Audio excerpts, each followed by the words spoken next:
जय श्री श्याम दोस्तों, हारे के सहारे की जय हो। विश्वास में वो ताकत होती है जो कि पत्थर को भी मोम बना देती है। फिर यह तो हमारे बाबा श्याम है जिन पर हमें विश्वास करना है।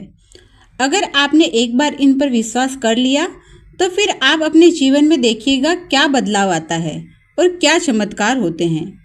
आज की जो सत्य कहानी हमारे पास आई है वह कहानी विश्वास की कहानी है।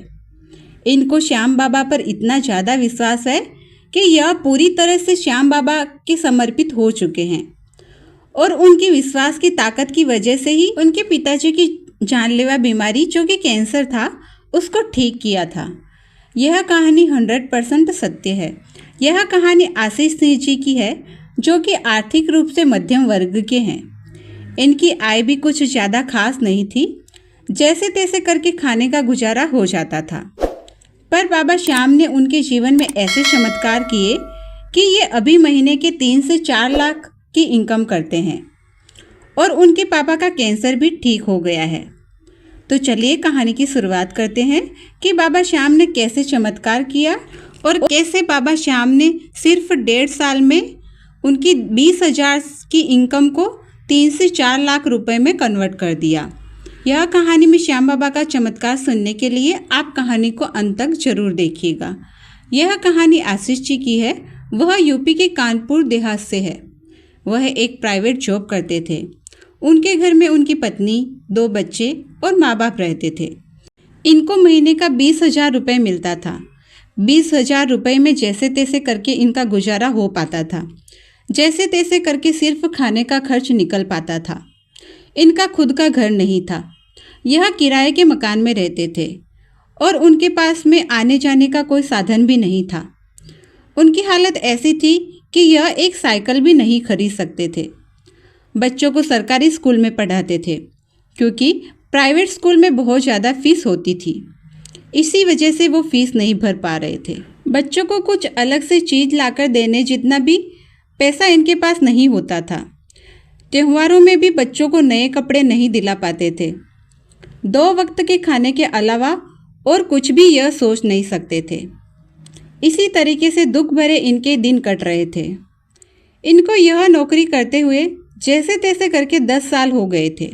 फिर अचानक से इनके सर पर जैसे मुसीबतों का पहाड़ टूट पड़ा हो, वैसे इनके पिताजी की तबीयत अचानक से खराब हो जाती है।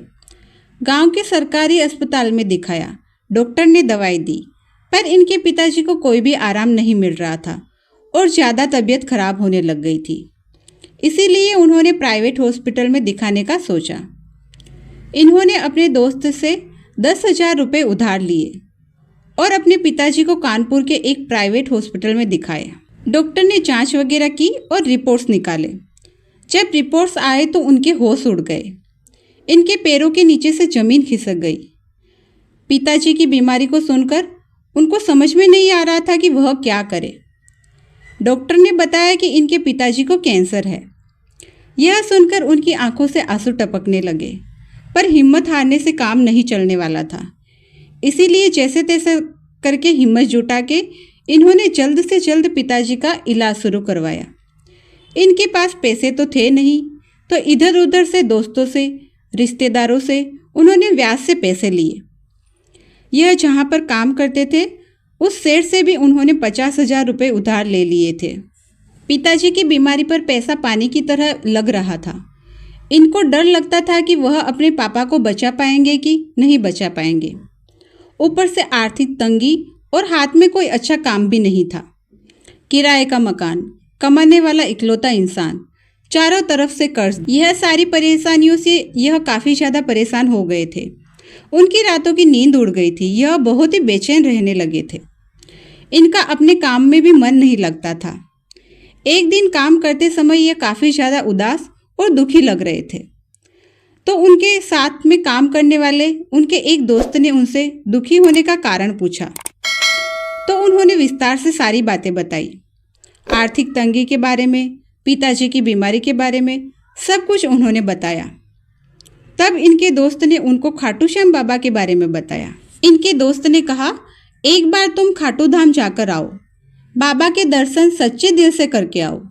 उसने कहा कि श्याम बाबा हारे का सहारा है, तुम सच्चे दिल से और पूरे विश्वास से श्याम बाबा से कुछ भी मांगोगे तो वह तुम्हारी हर मनोकामना जरूर पूरी करेंगे।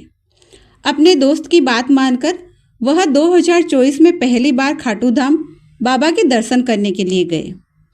वह जैसे ही बाबा के सामने पहुंचे तो बाबा का शीश देखकर और बाबा की आंखों में देखकर उनकी आंखों से आंसू टपकने लगे। वह बहुत जोर जोर से रोने लग गए। उन्होंने बाबा को अपने मन की सारी बातें बताई। उनके जीवन में चल रही सारी मुसीबतें उन्होंने बाबा को बता दी और बोला कि बाबा अब मैं हार चुका हूँ, अब मुझसे सहन नहीं हो पा रहा है, अब आप ही मुझे सहारा दो, नहीं तो मैं मर जाऊंगा। बाबा से अपने मन की बात करने के बाद उनका मन बहुत हल्का हो गया।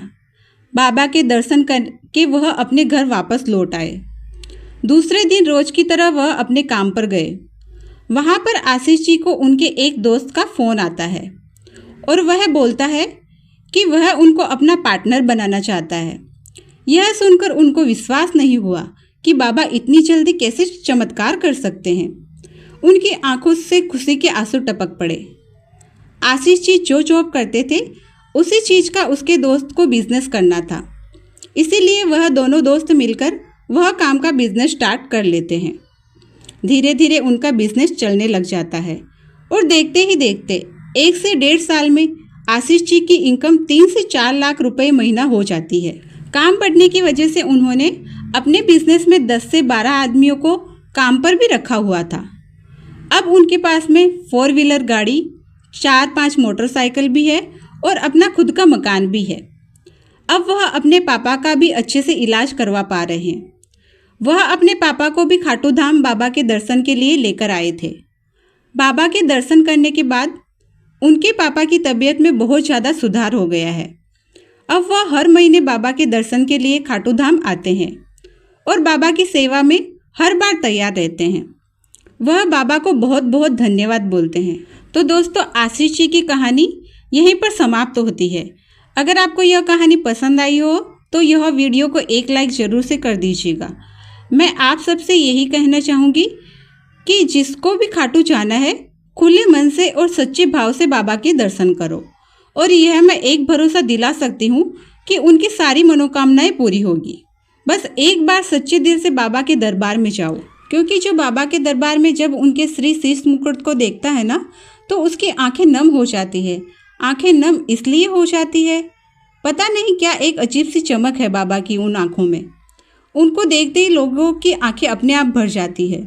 उनकी आंखों से आंसू टपक ही जाते हैं और वो आंसू जब तक आप बाबा के सामने खड़े रहोगे तब तक रुकेंगे नहीं, क्योंकि दिल में वही इसको महसूस कर सकता है जिसने मजबूरी, लाचारी, बहुत कुछ देखा हो, मुसीबत सही हो।